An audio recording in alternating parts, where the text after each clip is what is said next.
Halo, Assalamualaikum warahmatullahi wabarakatuh, Tribuners. Kembali lagi di acara Mojok bareng aku, Tuti. Sekarang kita sedang bersama Mbak Vicky Nurmandasari, dosen PIAUD UIN STS Jambi, dan kita bakalan ngobrol soal mengembangkan bahasa pada anak usia dini. Sebelumnya apa kabar Mbak Vicky? Alhamdulillah, sehat. Alhamdulillah. Mungkin kalau ngobrolin tentang ini Mbak Vicky mengembangkan bahasa pada anak usia dini, sebenarnya idealnya tuh di usia berapa sih kita mulai mengajarkan atau mengenalkan bahasa untuk anak usia dini? Oke, sebelumnya kita pahami dulu bahwa bahasa itu kan ada 4 keterampilan kan, mulai dari menyimak kan, lalu ada berbicara, lalu ada membaca dulu, baru menulis. Nah, jadi semuanya itu memang harus berjalan sesuai dengan usia gitu, mulai dari menyimaknya dulu. Jadi pada anak usia 3 bulan itu kan udah mulai samar-samar ya, 40 hari lah, 40 hari kata itu kan mereka udah mulai bisa melihat sekitar gitu, mereka sudah bisa menyimak.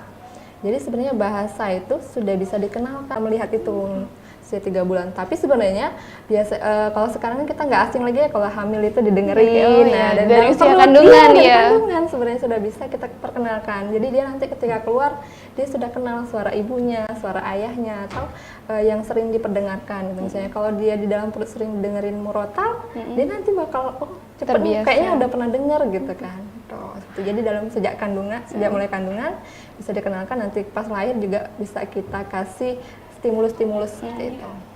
Oke, jadi mulai dari kandungan sudah boleh dikenali nih ya. Tadi Mbak menyinggung tentang stimulus-stimulus, mungkin metode seperti apa nih Mbak yang bisa diajarkan? Oke, metode-metodenya mulai dari tadi usia 3 bulan ya, anak itu kan diajak main dulu, main cilukba gitu kan, itu udah sama juga dengan memperkenalkan bahasa, main cilukba, bermain ya, lalu nanti bisa membacakan buku juga, lalu bercerita sebelum tidur gitu kan, jadi pengantar tidur, lalu diajak bercakap-cakap. Meskipun anaknya belum bisa jawab, tapi dia setidaknya udah bisa kasih respons. Ya, responsnya itu bisa dia ketawa, entah dia menangis atau dia macam-macam ya respons anak itu. Jadi memang metodenya bermacam-macam, mulai dari bermain, terus diajak bercakap-cakap, lalu kita bacakan cerita juga bisa, dan diajak kita dengerin juga beberapa cerita-cerita gitu.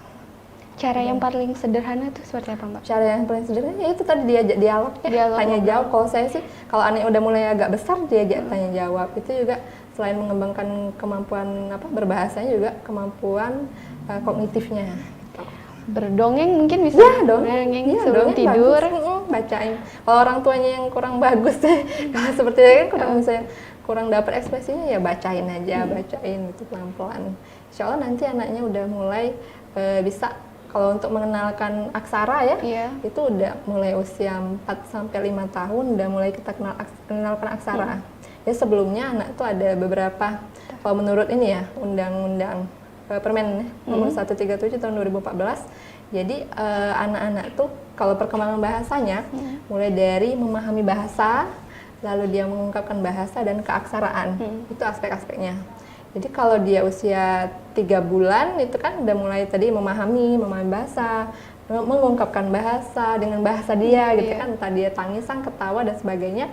Mulai dia babbling kan, pelan-pelan babbling, meniru gitu, membeo, sampai nanti dia bisa mengucapkan kata, entah itu kata dengan sederhana maupun kalimat yang sudah bersifat kompleks gitu. Berarti kan di sini artinya peran orang tua sangat penting ya Mbak? Betul sekali, orang itu gimana? tua atau pengasuh. Ya, jadi yang berperan dalam perkembangan bahasa anak usia dini ini ialah pada pertama ya orang tuanya itu ya. Kalau memang yang jarang diajak ngobrol gitu. Tapi kemarin kan sempat baca juga ya, sebuah artikel bahwa bahasa anak itu pertama memang dipengaruhi oleh gen. Tapi gen itu kalau nggak dikasih stimulus juga nggak berarti gitu. Jadi lingkungan juga berperan dalam bahasa itu. Lingkungan dalam artian sekolah? Dari keluarga dulu, dari keluarga yang terdekat, ibu ya. Pastinya kalau anak itu kan ibunya, entah itu pengasuhnya, baru nanti ke lingkungan teman bermainnya, baru ke sekolah. sekolah kayak gitu. Tapi kan kalau kita ngobrolin tentang bahasa anak ya Mbak, apalagi anak-anak zaman sekarang itu udah deket banget sama teknologi.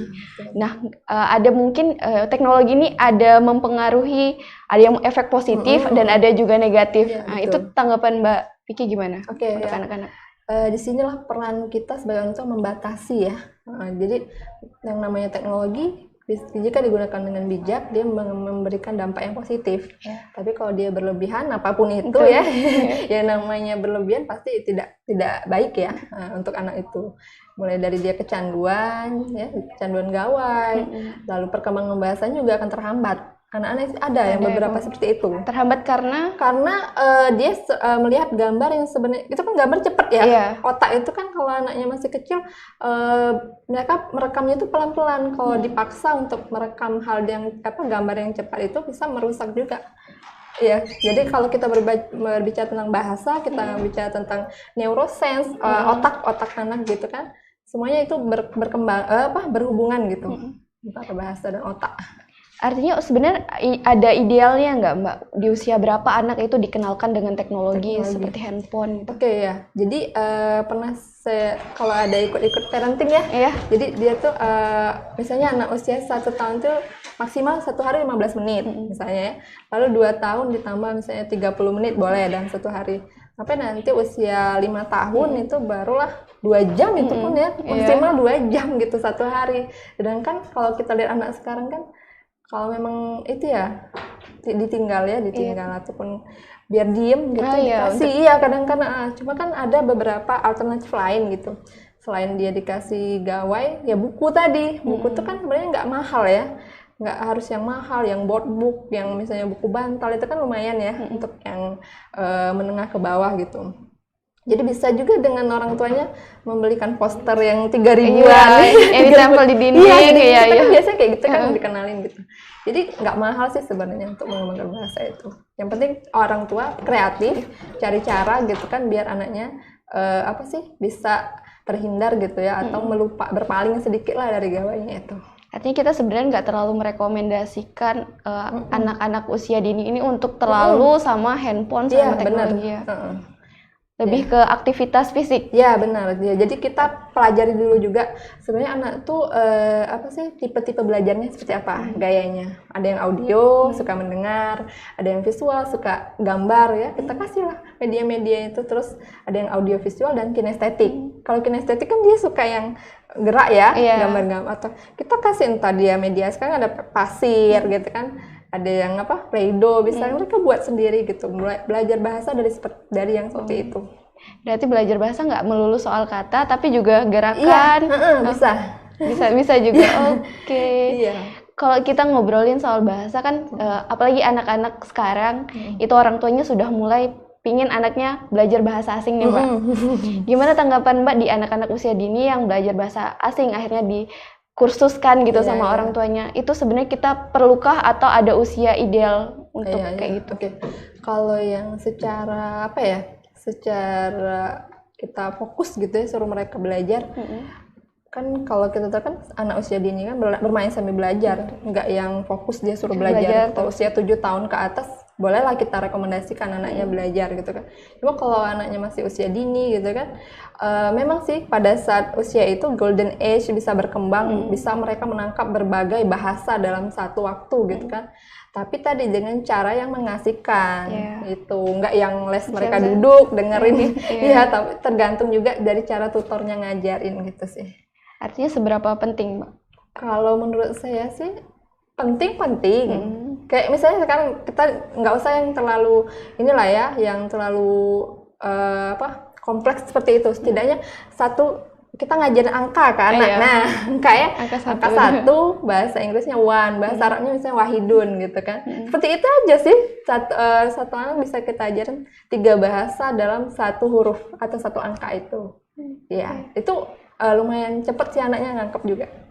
Kalau ada nggak Mbak metode khusus yang dari Mbak Vicky nih untuk orang tua atau orang tua muda lah yang mau memperkenalkan bahasa sama anak-anaknya? Ya, Kalau yang terbaik ya sebenarnya parenting gitu kan, kalau Ya, kita kita belajar belajar parenting parenting dulu. gitu kan ya, parenting itu sebenarnya banyak sekali ilmu-ilmu parenting tapi disesuaikan dengan keluarga. Ya, kita nggak bisa pakai satu metode saja dalam sebuah keluarga. Jadi kita bisa mengadopsi, terus apa ya, kita gabungkan gitu kan. Jadi menjadi sebuah parenting yang pas untuk keluarga itu. Itu yang pastinya kalau menurut saya media terbaik seperti Lukman ya, mengajari anaknya ya berkisah gitu. Dengan cara Ya, berkisah. Kalau dalam Al-Quran sudah dijelaskan gitu. Jadi sebenarnya kalau ketika anak dikasih cerita gitu kan, dia pertama dia dapat bahasanya, dapat kognitifnya, dapat moral agamanya, dapat semua dapat. Itu yang waktu-waktu bonding orang tua juga ke anaknya.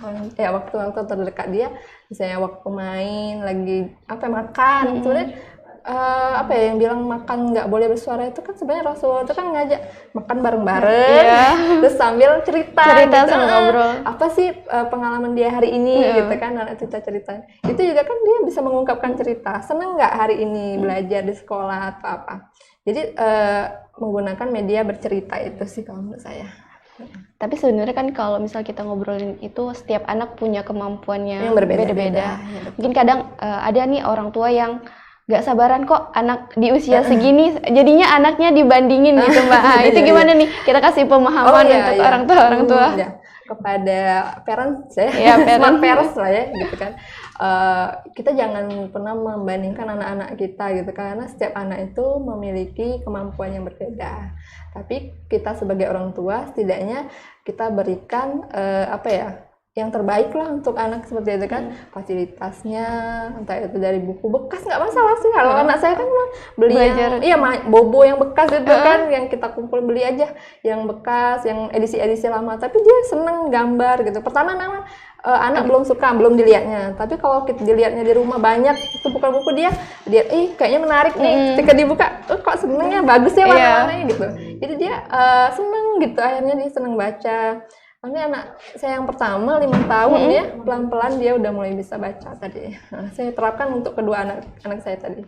Mulai dari membaca ya. Membaca. Ya. Yang pasti ya literasi itu sangat penting. Oke Tribuners, jadi literasi itu sangat penting dan kita bisa mulai dari saat usia kandungan ya Mbak? Ya, udah mulai bisa. Dan sebenarnya belajarnya itu sebelum menikah mungkin, ya, karena ilmunya harusnya kita tahu ilmu parenting itu sebelum menikah. Iya betul ya. Mulai dari memilih pasangan. Memilih pasangan dan memperbaiki diri juga. Jadi memang sebelum kita siap jadi orang tua harus banyak persiapan sebelum itu ya Mbak.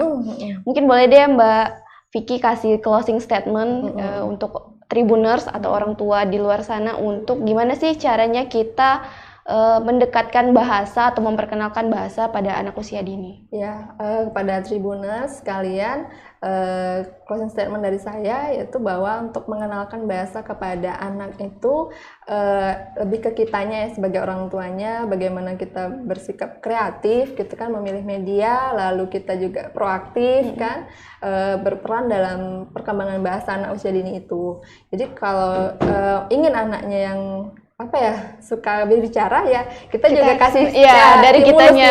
Iya betul, seperti itu. Dan untuk media pembelajaran tidak mahal, ya bisa kita dapatkan dari rumah kita sendiri, entah itu mulai dari dari tepung dikasih pewarna makanan, misalnya itu bisa jadi itu dan sebagainya itu. Yang penting kita kreatif dan bisa memanfaatkan semuanya. Kreatif itu kuncinya Tribuners. Jadi memang untuk belajar dan memperkenalkan ilmu untuk anak-anak itu nggak harus mahal ya. Dari barang-barang sekitar bisa ya Mbak Vicky. Oke, baik Tribuners, terima kasih banyak Mbak Vicky sudah meluangkan waktunya hari ini untuk Mojok ngebahas tentang pengenalan bahasa ke anak usia dini. Oke, mungkin itu saja Tribuners, terima kasih. Saya Tuti, saya akhiri, wassalamualaikum warahmatullahi wabarakatuh. Waalaikumsalam.